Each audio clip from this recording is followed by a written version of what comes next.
And as a consumer price index, Nigeria's annual inflation rises again to 28.92% in December 2023 amid rising food prices. A report from the National Bureau of Statistics shows that it is the highest since January 2003. The consumer price index report shows that prices rose to 28.92% in December compared with 28.20% in November. Food inflation, which constitutes 50% of the inflation rate, rose to 33.93% in December from 32.84% in November. The rise in food inflation on a year-on-year basis was caused by increases in prices of oil and fat, bread and cereals, potatoes, yam and other tubers, fish, fruit, meat, vegetables, milk, cheese and eggs. Now to our discussion segment, Nigeria's inflation of 28.92% in December 2023 marks the 11th consecutive rise from February, the highest since 2003. Looking at the movement, the December 2023 headline inflation rate showed an increase of 0.72% points when compared to the November 2023 headline inflation rate. On a year-on-year basis, the headline inflation rate was 7.58% points higher compared to the rate recorded in December 2022, which was 21.34%. Economists had projected that December's rate will exceed November's high of 28.20%. What are they saying about inflation in this year, 2024? Our guest is Johnson Chuckwu, an economist who is the MD, CEO of Cowrie Assets, and he joins us from Lagos. Hello, Mr. Chuckwu. Happy New Year to you. Happy New Year, and thank you for having me. Good morning. Okay. Well, let's delve into it. The year started with inflation of 21.82% in January and ended the year at 28.92% in December, almost 30%. How did we get here? Well, you have to look at what happened in the outgone year, that is 2023. A couple of factors prepared the inflation rate of 28.92% we saw as at December. One factor was the deregulation of the oil and gas sector, the petroleum industry sector, where we saw a significant increase in fuel pump price. Of course, you know, fuel pump price was between 198 naira and 200 naira per liter. Then we're now talking about 630, over 600 naira per liter in so many locations. So that had a direct impact on transport costs, had a direct impact on food prices, because you need to fuel the trucks that will bring the fuel from where the food when they are produced to where they are consumed. And that factor was the devaluation of the currency. Cast your mind back to where the exchange rate was prior to the harmonizing exchange rate. At the parallel market rate, it was in the region of 750 naira or thereabout. At the official rate, it was between 430 and 460. Today, we are talking about official rate that had touched over 1,000 naira, and we're talking about a parallel market that is over 1,200 naira. So those are factors that, among which contributed to inflationary pressures. Another factor was the issues around the security major food base of the country, particularly the North Central, Northwest, and Northeast. Because of a heightened level of insecurity, many of the farmers there were displaced and moved to IDP, internally displaced persons camps. And that reduced the volume of food production in the country. So three major, and then the fourth factor was the ways and means funding of the federal government by the central bank.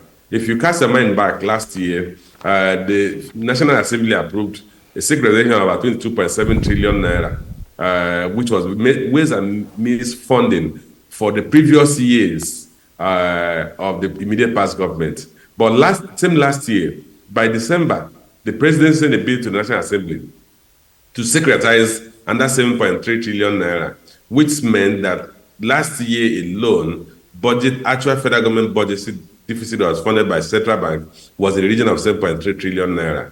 And that is excess liquidity coming into the economy that was not backed by productive activities. So these four factors are the factors that drove inflation to where it was at the end of last year. Okay, can we possibly count on the central bank's monetary policy rate to address these issues? You know, the concept of use of monetary policy tools, particularly MPR, monetary policy rates, to bring down inflation is based on the fact that inflation is driven by credit expansion. That is, a lot of banks are giving out money to people, and that leads to a liquidity surplus. But the current inflationary pressure is not driven by credit expansion. I mentioned four of the major factors driving inflation, and none of them did mention credit expansion. So, and that's why the use of monetary policy rates or monetary policy tools are not effective in fighting inflation, because inflation today is driven by structural deficits in the economy. Issue of exchange rate pass-through cannot be fought with monetary policy rates, increasing interest rates, and therefore sucking up liquidity from the system. Issue of food production will not be fought with monetary policy rates. Issue of the higher cost of landing, higher cost of fuel, which in the immediate past month in December, the fuel and water and electricity increased by about 4.84%, almost 5% in the month of, for the month of month. I mean, year on year for the month of December.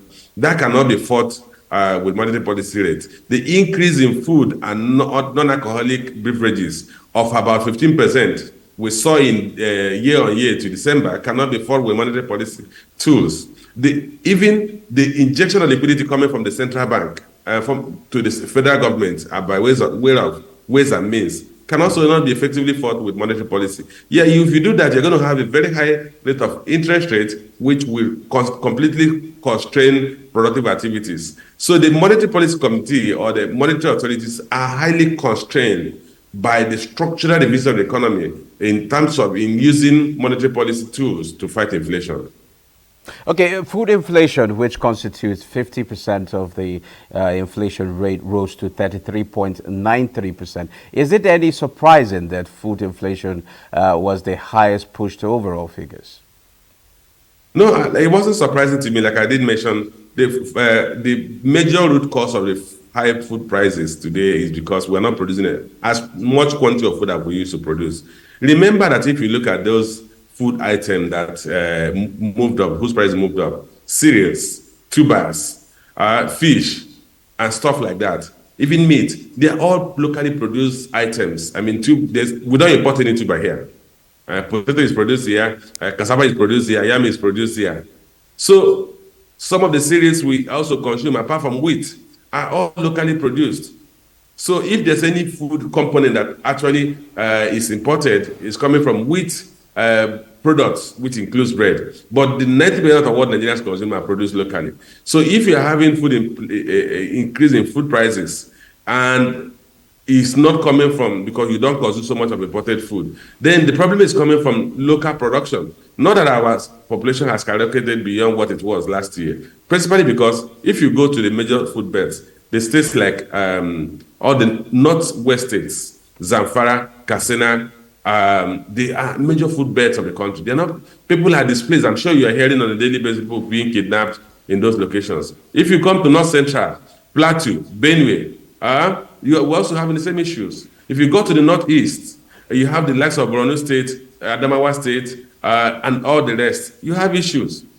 So if people are not able to produce the basic food items that we produce here, then you are going to deal with supply less than demand. And when supply is less than demand, it reflects in prices. Okay. The average global inflation rate is 11.1%. How are countries in Africa performing against this average? Well, if you look at countries in Africa, countries in North Africa are seeing moderation in inflation rate because food prices have actually dropped globally. And remember that North African countries, their major food consumption is cereal-related, wheat-related food. They are largely dependent on cereals as their major source of food items or food on their tables. So we're seeing a moderation in North Africa. Even in countries like Ghana, we're also seeing moderation.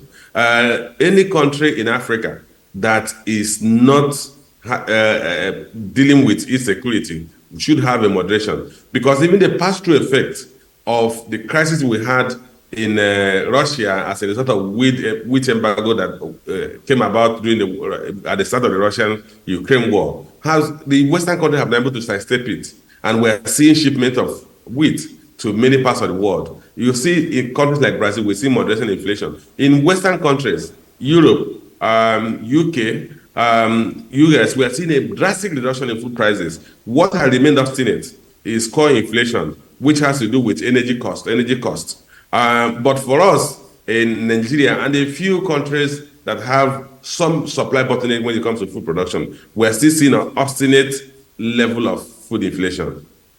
Okay, you said monetary policy rate alone cannot address this issue. What do you think we need? Is it the fiscal authority to come in with its own policy direction or things like that? Well, I mentioned two things we need from the fiscal authority. One is to fight, to address the issue of insecurity so that people that are in farming zones can go back and produce and go back to their farms and farm without being afraid they could be kidnapped. I understand in states like Zamfara State, people and Katsina, people pay ransom to go to their farms. They need to go back to their farms, and that is basically at the duty of the fiscal authority to address that. The second issue the fiscal authority needs to do is to reduce or possibly stop the use of ways and means to fund budget deficit. That has huge inflationary impact. The other factors are things that we will have to, once we improve productive activities, they will moderate. Issues around the pass-through effect on exchange rate. If we improve food production and we have higher level of foreign exchange earnings, exchange rate will stabilize and the impact of depreciation of the local currency will moderate.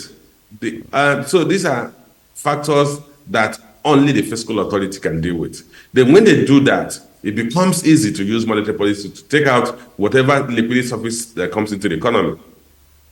Now, Mr. Chuckwu, briefly, before I let you go, let's have your projection. Do you see inflation dropping at least slightly at the end of this January? And how do you see the rest of the year? I think it would be too optimistic to expect inflation to drop at the end of January.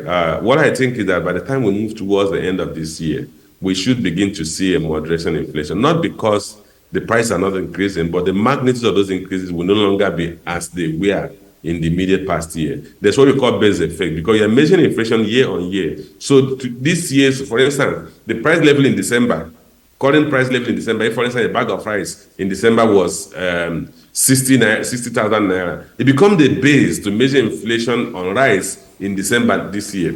So if price move from 60 naira to 66 naira in December next year, it simply means price of rice has only increased by 10%. Remember, you are measuring year on year. You don't recognize the fact that it had actually previously increased. So the base effect will begin to reflect as we move towards the period where you have higher rate of inflation, because the magnitude of subsequent increases may not be at the same level of last year's increases. Okay. Thank you very much, Mr. Johnson Chuckwu. It's a pleasure. And in fact, it's been a pleasure having you on the program.